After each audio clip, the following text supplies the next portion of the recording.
Hello and welcome to the debate. I'm your host Sana Maqbool with you at PTV WORLD. In today's show, we will be looking at two stories. The first is with reference to what is going on in Kashmir. We know that the Indian Premier, Mr. Narendra Modi, has visited the area in Kashmir after revoking the status in 2019 for the first time since then.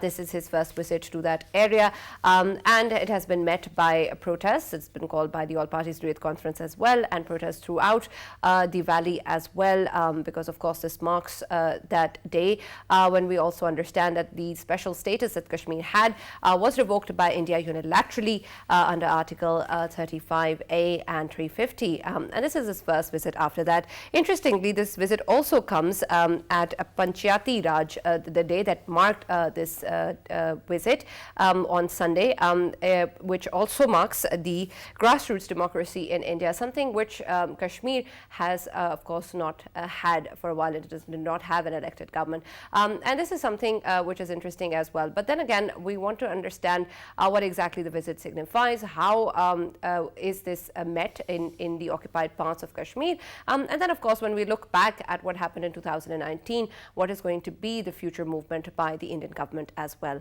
In our second segment, we will be taking a look at what is going on with reference to the border clashes that we have witnessed in recent times with the Taliban Pakistan and other groups, also emanating from Afghanistan, something that has been conveyed in very strict terms to the Taliban in Afghanistan as well. Unfortunately, there hasn't been a lot of action that has been taken in terms of controlling that, but we now know that movement has started of the groups moving away from the Pak-Afghan border.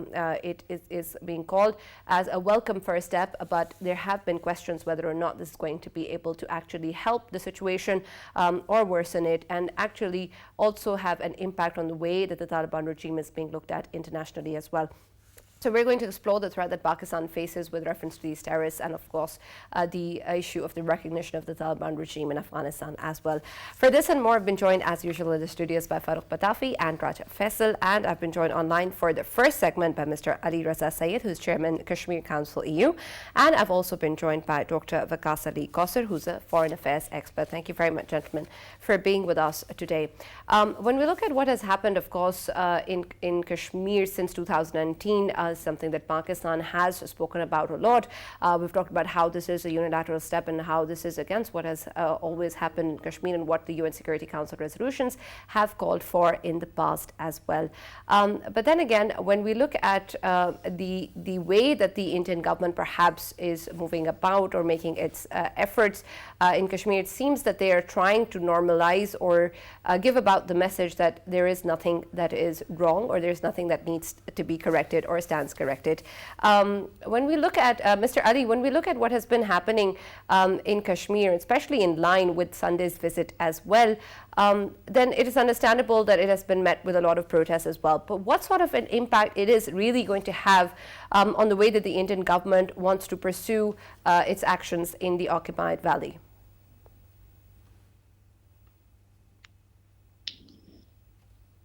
Mr. Ali, can you hear me?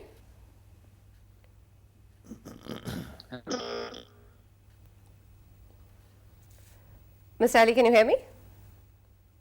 Yes. All right. My question is with reference to Indian Premier Narendra Modi's visit on Sunday, something which has come for the first time since 2019. This, of course, it has an impact on the way that the Indian government wants to be able to be seen in the occupied valley as well. Of course, it has been met with a lot of protests in the occupied valley as well. But in terms of the way that this is going to be looked at or is going to be pursued, both within Kashmir and outside as well, what sort of an impact do you think it will have in terms of what the message the Indian government wants to give out? Thank you, Sana. I think if everybody remembers, some years ago, before August 2019, Mr. Modi already promised 40,000 crores of development projects and so to the Kashmiris. But he was not successful in that. And Modi and BJP RSS regime, which is relentlessly pursuing its ideological mission to Kashmir, to disempower and dispose the Kashmiris, to project itself before the world as a champion of development in occupied territories.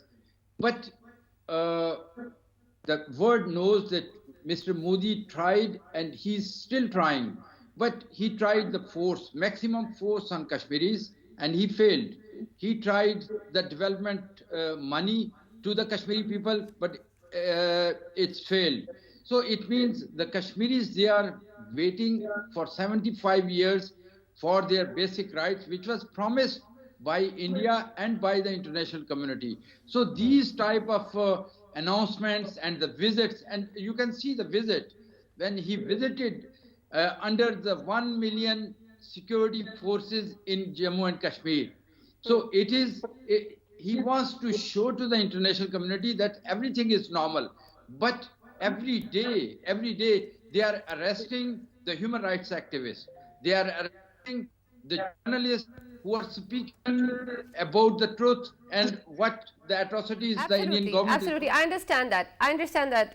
And Dr. Vikas, when we look at what has happened recently as well, and then in the last couple of years as well, I understand what Dr. Ali was saying with reference to the kind of message that India wants to give out to the international community.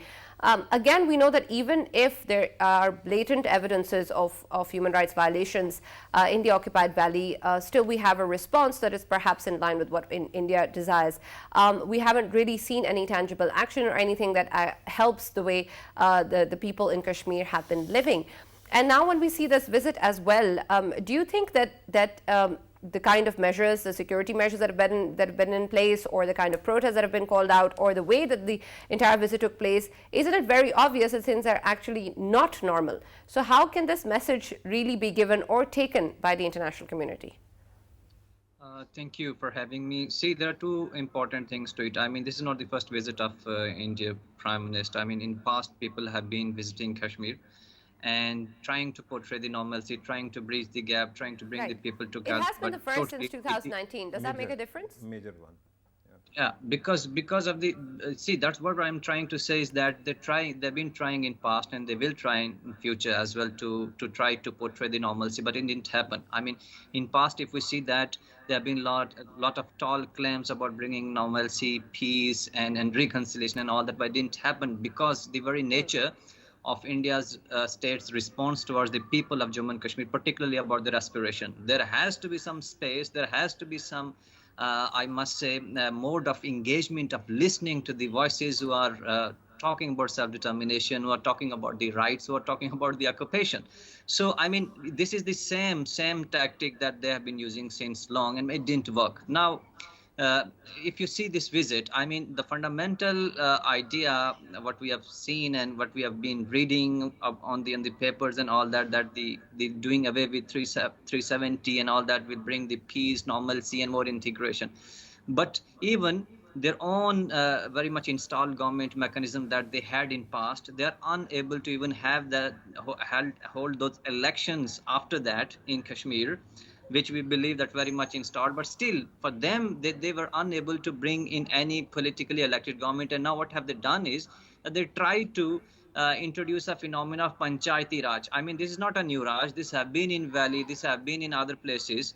Right. Why are you trying to bank upon this? Because you don't have any political model to show to the international community that, look, there's a political government. Absolutely, Dr. Vikas, and I want to talk more about that as well. Farrukh, is there a special reason that this day was, this visit was held on the day of the Panchayati Raj? What significance does that hold, or what are they trying to achieve here? Right, Sana, first of all, let me pay homage to the two panelists we have got. Ali Raza Sayyid Saab is a person who has been working tirelessly, and he is a great friend of Pakistan and also for the cause of Kashmir. Similarly, Dr. Vikas Kausar is perhaps one of the most brilliant analysts I've ever met on Kashmir. I should thank them for participating in the program. But now let us talk about what happened at this visit that you were talking about. These days, I don't know whether you use social media a lot or not. A picture is circulating on social media these days. The picture of Hitler visiting Paris right after invasion. And that was when they actually demolished the identity of France. They installed a Vichy government, which was a satellite government controlled by the Nazis. That is exactly what is happening with Kashmir right now. First, take away the every iota, every shred of identity of Kashmiris, demolish their independence, demolish the promise of their autonomy, and then after killing umpteen people, then give them these small morsels of self-identity by actually installing these local governments, while the state government is not there, while the entirety of Kashmir is being actually controlled by the through puppets that we have seen. And while Kashmir has been divided, bifurcated into two identities, one of course is Kashmir, the other one Ladakh. We know what is going on. Because of that, there is skirmishes between China and India. So at this moment, it was only a presentation of normalcy that they have been pretending for quite some time. The fact is that Kashmir is the reason why India is where it is right now, because India's government refused to give Kashmiris their rights. That's why their own system has been taken over by fundos, extremists, to such an extent that the annulment of Article 370, Article 35A could not be challenged in India's Supreme Court. And the way they have demolished the Supreme Court of or High Court of Kashmir itself is obnoxious. The way they amended the constitution is again a joke.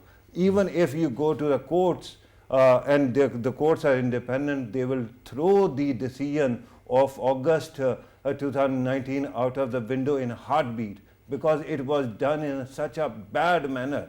But the fact that India is no more a democracy, the fact that they are colonizing people they call their own, is a proof of what is happening in India. Right. And what is happening. Absolutely. And Faisal, the presentation of normalcy that Farrukh is talking about, that's of course there, but what value does it hold? Because it seems that the international community is satisfied enough with the presentation of normalcy. Nobody really is looking for real normalcy. Sana, if we talk about the normalcy, it is just the presentation and there is no reality about it. But it seems enough. Yeah. It seems enough for the international community. How? Just 2 days ago, there were 7 people who got killed in Kashmir, and that too just because they were protesting against Modi's visit of IOJK. And I believe the things are still out of control. The only reason we can't be aware of is because, of course, it is tightly controlled after 370, abrogation of 370 and 35A. It is being tightly controlled by 9 lakh armed forces of the Indians, and they are not letting anything go out. And of course, the international media is not allowed in there. One very important thing I want to highlight, that this particular visit of Prime Minister Modi, obviously a place called Pali village. It is predominantly a Hindu, dominant village in obviously Jammu, and the visit is just to show the world that, oh, there are Hindus living in there as well, and they are just trying to, I mean, we know it very well that since a long time they have been working on disturbing the demographics of Indian illegally occupied Jammu and Kashmir. And last year, I want to give you a sort of information about another step they wanted to take. There's a district called Anantnag, and we all know that there's this Amarnath Yatra that takes place every year, and that Anantnag district is actually the district that hosts the Amarnath Yatra, and of course Muslims call it Islamabad and Hindus call it Anantnag. It used to be part of Kashmir, not Jammu, and now they are trying to cut it off from valley of Kashmir, and they want to join it with Jammu. The only reason is that they too have fears that if in future they can't control Kashmir, then at least they want to have a control of Jammu, and if they want to have a control of Jammu, then they want to have Anantnag just because of one reason, and that is for obviously Amarnath Yatra, because it is right on the east of Kashmir and right on the top of Jammu, so that's why they want to connect Right. it. So now they are just trying to show the world that yes, Hindus are present there, and that is why we are there, and it is part of us, and Kashmir is part of us Yeah, as well. yeah. On ground, the reality is entirely different. Sarah, with your permission, I want to actually put a question to Right. Ali Raza Syed Saab. Ali Raza Syed Saab, we have seen three things that are happening. One, the Indian government is trying to bring about demographic shift, and we have seen that it has already worked in Jammu. Now they are trying to do it in the valley as well and elsewhere.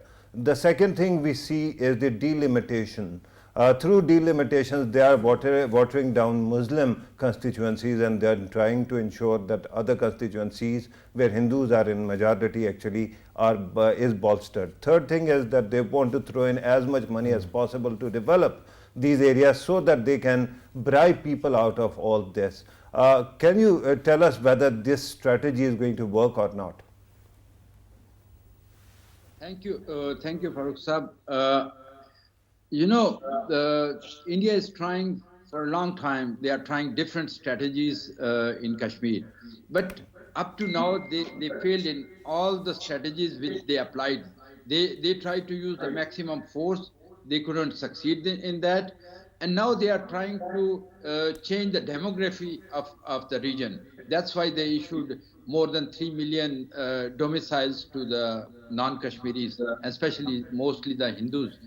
So I think what Modi is trying to do is, they know that the day will come, they have to have the plebiscite in that region, in that territories.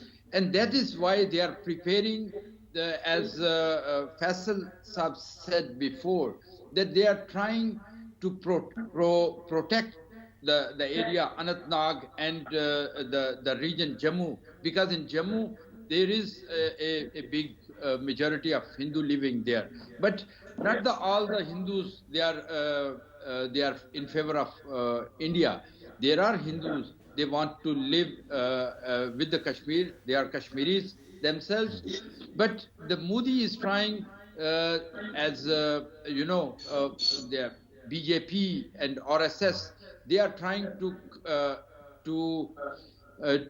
tell those Hindus in Kashmir that they will not be safe with the Muslims in Kashmir, and that is why they are trying to bring the divide between Muslim and Hindus. But I am sure that they will fail in that, because they tried all other means, and this will also fail, because the people of Jammu and Kashmir will not accept the division, not accept the demographic change. We are asking to the international community, to the European Union also, that what the United Nations has promised, that until there is a plebiscite, there should be only the Kashmiris by Article 35A, and they have to keep their identity. They will participate in that. And that's why I think our main goal Mr. should Ali, be... you're absolutely right, of course. And we appreciate the resolve that the Kashmiris have shown since so many decades. But again, it also puts to question the kind of responsibility that the rest of us share in actually helping and facilitating the process in which they achieve what they've been aspiring to achieve for such a long time. And it seems that in all of this, the kind of measures that India has been taking, not just in terms of demographic changes, but also in terms of perhaps the way that things are portrayed, or the kind of campaigns that are run on different media, the propaganda campaigns that have been run, the way the Hindutva ideology is being seeped into the very fabric of Indian society. All of that has an impact, and perhaps it's becoming increasingly difficult to penetrate that and to be able to communicate with the international community in a way where they give importance to what is going on in Kashmir. Dr. Waqas, is there anything that you think that perhaps hasn't been done in terms of bringing this this issue in the light in the international community in a way that they respond to it? Because again, when we're talking about the way that India is portraying a normalcy or portraying the kind of the situation that they want to show exists in the occupied valley, that is having an impact. So as a counter to that, is there something that is being done or perhaps hasn't been tried yet that could be done? And very quickly, if you allow me to add to this, Sana, Dr. Kausar, let me also ask you about the Indian government's holding power. We know earlier it was asked, why is it that the world is not taking notice? I think the world tries to take notice, and then Indian government somehow tries to use diplomacy and bribes to silence them. But do you think that already we see that since 2019, it is almost 3 years. Yeah. But do you think that Indian government has more holding power, Dr. Kausar? Thank you, Farrukh Saab. Always great interacting you. See, there are two things. First, on normalcy thing, then I'll come to your question quickly. I guess we have to also deconstruct this phenomena of normalcy. What does this normalcy exactly mean? I mean, in a politically disputed territory, the normalcy, of course, is related with the political settlement or the political model. So after 3-4 years, what is a political model that India is trying to tell to the world in Kashmir, particularly that you don't have a functioning government? This panchayati system or the local government system is, I guess, since the Maharaja. So it's not the credit of the BJP government. I mean, it's very much inbuilt in the local society that people try to manage local affairs at very local level. Second, you have the delimitation commission, which is very contentious. You try to create a new formula for Kashmir of dividing these all constituencies. Everywhere in India, it's of course in the world, it's based on the population, but here it's the other way around when it comes to Kashmir. And on the other side, the political parties and even the pro-Indian parties, they are at daggers drawn when it comes to the political current dispensation after 370, and then civil society, media, and all this section of the society. So what exactly is the normalcy that they're trying to portray or tell to the world? I guess it was just trying to bring in people again by trying to give an answer, economic answer of a political question, I must say. When they say that let's bring in investment, we'll bring international companies, they will all do that, they will fund money and they'll create jobs. And that was not particularly the answer of a question that is very much political in nature. So I guess this normalcy will never come back because it relates to the political future of Jammu and Kashmir, and that has to be solved with dialogue, interaction, or maybe the intervention of the international power. Now, when it comes to the Farrukh Saab, the other question, I guess if we see that India didn't win Kashmir, I guess after 3 years, the support and mechanisms of the support, I guess, and the people, the hatred thing, the further divided over the period of time. When somebody was talking about the Jammu that going to one way based on the religion, I guess no, they're very much particular about their identity. Nobody, I guess, will like to be downgraded politically and identity-wise. And it happened with the Jammu, particularly. It happened with the Kashmir as well. So I guess even in the Ladakh as well, there's a bigger political question. Right now, the international environment is, of course, different. There is not a conducive environment. If we see that there is a crisis in European side, if you see that the situation is different. So, but over the period of time, I guess if we see that this continuous struggle of people of Jammu and Kashmir, that's very much there. That is sustained. People try to give voice about their political rights, and I guess this normalcy will be deconstructed internationally one day or the other, because you can't sustain that forced normalcy, forced political sort of order for a long time. All right. Mr. Ali, when we look at what happened back in August 2019, immediately post that, there was, of course, a lot of hype as to what has happened. This was a big decision and a big measure that India had taken unilaterally. And there was a lot that Pakistan had to say on the matter as well, and bring about the issue internationally as well. But now, almost 3 years have passed. Do you think that what has happened in the past 3 years, the world has moved towards acceptance of what happened back in August 2019? Or has there been any progress in terms of voices like Pakistan or in Kashmir that have raised this issue? Has that had any impact? Because it seems to me, at least, that we've just gotten used to what happened in August 2019. I think the world did not accept what has been done on August 2019, because the example is that European Parliament has convened the Parliament on the first day after the holidays, and they condemned this. And the same, it happened from the different organizations, different institutions, and the people or the international community, unfortunately, after the August 19, there was a pandemic of COVID-19, and that's why all the countries, they were busy in that, and that gave Modi regime an opportunity. But I think now the people and the institutions here, they are not satisfied with what the Modi government is saying, because if they say that it's everything is normal over there, then why they are not letting the people, the international organizations, human rights organization, and others to visit the Jammu and Kashmir, occupied Jammu and Kashmir? And I think now the Ukraine war, which is happening in Europe, it is after World War II, it's a big crisis for European Union and for Europe itself. I think the people are realizing that not any country which is powerful, they cannot subdue the weak people as Russia has done in Ukraine. The same is coming with the India, also with the people of Jammu and Kashmir, what India is doing. So I think we hope we will get the more support from the international community when it comes to the weak and to the I will say as India is what India is doing in Kashmir, and all those atrocities, and there are organizations where we are documenting all the incidents, all the criminal activities by the Indian security forces in Jammu and Kashmir, and the day will come when we will present it. That is, of course, the hope that we have, that the international community, the organizations that you're talking about actually do respond. Thank you very much, Mr. Ali Raza Sayed and Dr. Waqas Ali Kosa, for joining us and being a part of the debate, talking to us about this segment, which is, of course, very, very important, and we really hope that something finally does change in Kashmir.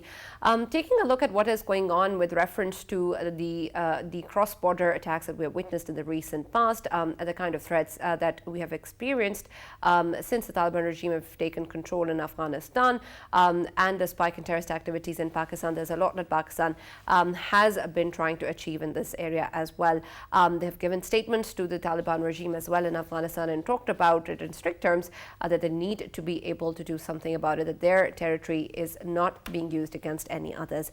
But unfortunately, we haven't really seen any real effort from their side. What we're seeing now is that there is some movement of these terrorist groups away from the cross-border region. Faisal, when we look at this initiative, there is talks, of course, whether or not this is something that is going to have a good impact on the terrorist activities within Pakistan as well, and then, of course, on what Afghanistan has promised, or what Afghanistan has talked about achieving or facilitating in terms of protecting other territories from its own soil as well. How do you see this move of the terrorist groups moving away from the border? Do you think it will help in our cross-border management? Sana, first of all, we deeply need to look into this factor that either they have moved away or they're just pretending that they've moved away. I mean, the whole Afghanistan, they used to be moving around all the time, but now if the claims are that they are moving away, it is not enough. If we look at, Doha Pact, of course, Taliban promised that they will never let Afghan land to be used against any of the neighboring countries, and of course they have failed to do it. Of course they have failed to contain the factor of ISIS Khorasan, the factor of TTP, and by the way, ISIS Khorasan happens to be the biggest threat to Taliban regime itself. We know that almost 4 years ago they were fighting against ISIS Khorasan, and we know that while Zalmay Khalilzad was obviously heading the peace mission and of the Americans, he was representing America at that time. He said that he tweeted, by the way, and he said that America is fighting against ISIS Khorasan with the help of Taliban. Right. And if they were doing it at that time, and Pakistan constantly tried to talk to Taliban that if we are fighting against ISIS Khorasan and TTP, because ISIS Khorasan is keeping all of these nutheads like TTP and ETIM and IMU, all of these, they are being inhibited by ISIS Khorasan, and it is in the larger interest of Taliban and larger interest of Afghanistan themselves. Right. Let's also talk to Mr. Shafiq Ahmed, who's a senior journalist. He's joined us online. Thank you very much, Mr. Shafiq, for being with us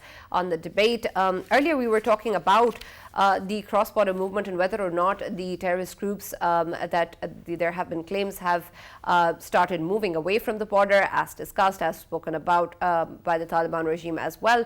And Faisal pointed out whether or not that's actually happening. Can you give us an idea of the reports that have been coming in of some groups actually shifting away from the border? Has it started yet? Regarding the TTP, they are in Afghanistan almost for the last 8 years, 7-8 years, when the Pakistan Army launched operation in North Waziristan, South Waziristan, Raddul Fasad. So around 60 to 70,000 of these refugees or internally displaced people from Waziristan, they moved to Afghanistan, including the TTP people. So the number of Tehreek-e-Taliban Pakistan people are not that much. Majority of the people, they were not happy about the situation in the tribal, the former tribal region. So they moved to Afghanistan, and they are living in different provinces of Afghanistan. Regarding, look, there are many issues. I don't know what Raja Faisal Saab said about it, but what I know, like the fencing of an entire border region, which is around 2,600 kilometers, was not that much easy. And the next thing was that it is not the fencing only. The main thing is who will be monitoring it, because 2,600 kilometer border cannot be monitored. It is very difficult task. It's a long time. It's a history now. Like American requested Pakistan to have a fencing, but later on it was in the interest of Pakistan to fence the border. But now, what is my observation? Like this situation is very difficult for the entire region, and the best way to find out the solution to the militancy and these kind of problems. Look, I'm not in favor of like Daesh or ISIS Khorasan in the same group like the Tehreek-e-Taliban Pakistan is, because Tehreek-e-Taliban Pakistan is a group. Afghan Taliban played a mediator role, like Afghan Taliban willing to play a role between Pakistan government and Tehreek-e-Taliban Pakistan, unlike Daesh, ISIS Khorasan. Number two, right, but Mr. Shafiq, yes. Mr. Shafiq, when we look what the Afghan Taliban have achieved so far, or the efforts that they've made so far in this respect, they haven't really done much with regards to perhaps protecting the threat that exists from not just the Tehreek-e-Taliban Pakistan, but the rest of the groups as well. But if we only talk about the TTP as well, the threat still exists, and there hasn't really been a lot of effort. This is something that Pakistan has communicated to the Taliban regime plenty of times. Look, I'm not talking about the TTP, the Taliban. I talk in the broader perspective. The situation in the entire region is changing. It has already been changed. It is constantly changing since the Russian and Ukraine war. So I see the things in a broader perspective. Regarding the Daesh issue, like what Raja Faisal said, it is on record. It is on record. The former Afghanistan President Hamid Karzai himself said, blame America for transporting all the Daesh people from Iraq and Syria to Afghanistan. This is on record. He said on many occasions, by the way. Okay, so I see a bigger conspiracy behind the recent attack of Daesh in Afghanistan, because those who transported them, they have a bigger plan, bigger agenda. I don't know about that agenda, but definitely they want instability in the region. Afghanistan Taliban, what they have done, like they have somehow managed to control the routine attacks inside Afghanistan. They confined the ISS Daesh in couple of provinces. Regarding TTP, Tehreek-e-Taliban Pakistan, they had made a commitment but the Afghan Taliban have failed. This is the only question. The Afghan Taliban have failed because Right. they made a commitment that the Right, Shafiq Afghanistan soil Saab, will while you not were be talking used. about all this, I was thinking that, of course, if Afghan Taliban have brought down terrorist attacks within Afghanistan, one should be actually congratulating Afghanistan. But, sir, with due respect, the issue is not of Afghanistan or whatever happens within it. The question is what is happening in Pakistan. Do you see any chance, any possibility where Afghan Taliban might actually come out and condemn TTP attacks or their attacks that they take credit for, condemn them openly in public whenever they happen in Pakistan? Especially when Pakistan has been constantly, condemning the attacks done by ISIS Khorasan against the people of Afghanistan in recent times. Of course, we know that they have been attacking colleges, they have been attacking universities, schools, hospitals, and every time Pakistan has been condemning that. And meanwhile, my own soldiers keep on dying and they are being murdered in broad daylight. Look, my understanding of the situation, with all honesty, because it is Ramadan, we should be very honest in our discussion. And I believe the only solution to all the problem is negotiation. There is no other solution. Honestly speaking, those there was some initiative taken by the government of Pakistan, and like there was a ceasefire agreement for 1 month. I remember it was November last year. Then there was some private media channel. They started creating hue and cry that, oh, what kind of deal they are signing with the TTP, etc., etc. But look, situation has been changed. The morale of the Afghan Taliban is very high. It is not down because of they don't have a money. Regarding the morale of fighting, it is still there. No, wait. So Shafiq Saab, I'm glad that you're answering the question, but let me actually dissect further whatever you're saying. So, on one side, you're saying that negotiations were progressing well and the media actually spoiled it. Because the second thing that I want to understand is how do you negotiate with a suicide bomber when he is there to kill you? How do you negotiate with them? My understanding is that TTP was offered this fig branch and they kept on actually benefiting from it. Then they started putting more conditionalities, free more of our terrorists. And then they started asking that the government of Pakistan withdraw forces from certain regions and hand it over to them. Sir, do you think that this is called dialogue or is it called surrender then? I 100% agree, Pitafi Saab, 100%. But I personally believe, let's sit together, let's start talking. If we don't talk, the situation will remain the same. It is 2,600 kilometer border with Afghanistan. Regarding the Afghan Taliban capacity to control over the TTP, they are not going to do that. This is for sure. Because it is not the TTP, there are around 50,000-60,000 people from Waziristan who are living in Afghanistan. So, there is some other understanding between the TTP and the Afghan Taliban which cannot be disclosed, and all the agencies know about it.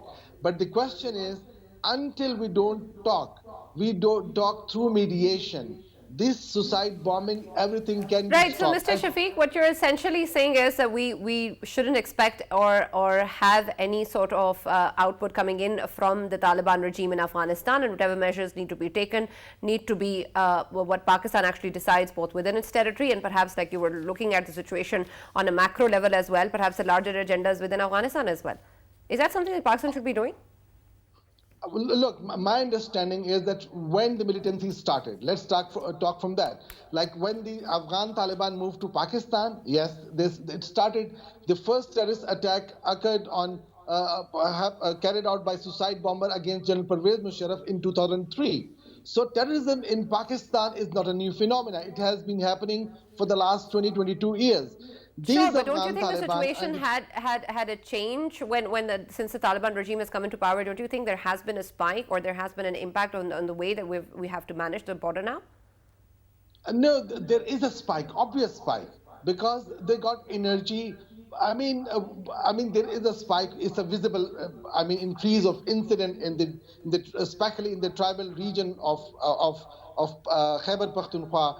So I think how it control it is a bigger question. But we have to involve the Afghan Taliban, because Afghan Taliban had given assurance and guarantee, and we should involve.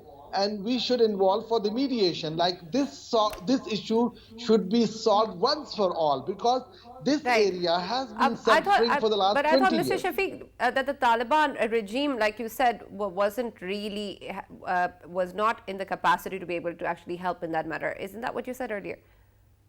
Yes, I think because the reason is very simple. They both fought. They fought against the American. Like TTP also fought against the American in Afghanistan. There are some reports. So there was coordination. There was coordination. Look, the issue is currently there is a difference, a slight rift within the Right, Taliban. I understand ranks. that. Just can you please, if you can answer just one question, do you think that Pakistan should involve the Taliban regime in negotiations or in whatever strategy that they want to employ in dealing with the TTP? Should we involve the Taliban regime in Afghanistan or not? Yes or no? Of course we should. There is the only solution. We should involve the Afghan Taliban to negotiate with the TTP and come to some solution, like All right. acceptable to everyone. Yes. Shafiq, Shafiq, could you please tell me, were we late as Pakistan? We were late to talk to Taliban, to involve them for the talks, and if we did do it, Taliban, they were late to have us sit with the TTP to talk peace, and now it is too late. Why?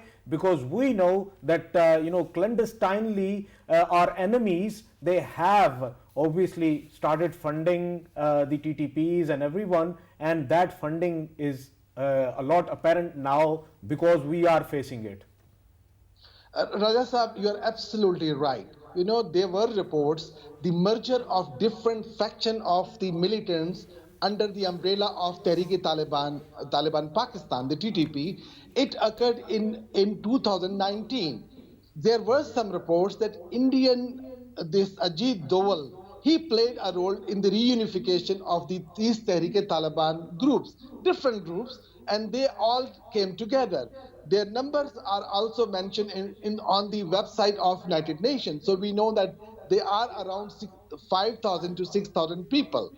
So what is my understanding? Like when there was merger of all these groups, the Pakistan government should have tried to negotiate with them or somehow communicate with them, because we see that the increase of activities, some incidents we are reporting, some we are not reporting, but there is a spike of such incidents for the last almost 3-4 months.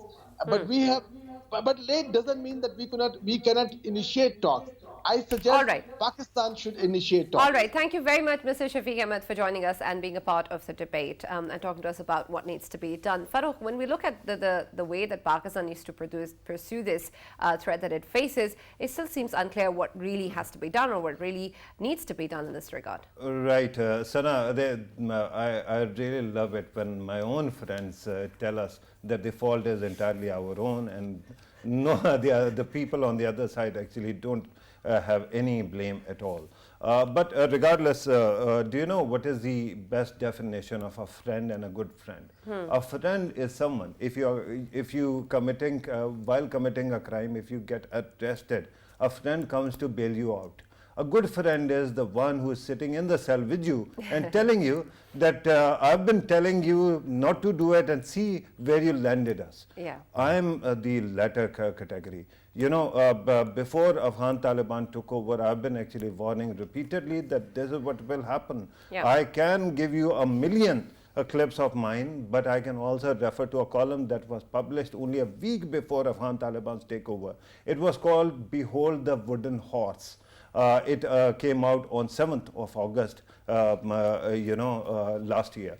And in that, I actually pointed out that Pakistan is going to be subjected to double whammy. One, the people who keep on telling you that Afghan Taliban have changed, they are wrong, they haven't. The ideological affiliation with TTP will continue. The second thing is the world will keep on blaming you for what is happening. So Right. that has actually come true. It has and happened. even today, your good friend is telling you, don't go there. Right, absolutely. Unfortunately, that's all we have from the debate at this moment. We'll join you next week and we'll talk more about what is going on, of course, within Pakistan as well and around the world as well. Stay tuned and we'll be there tomorrow at 7.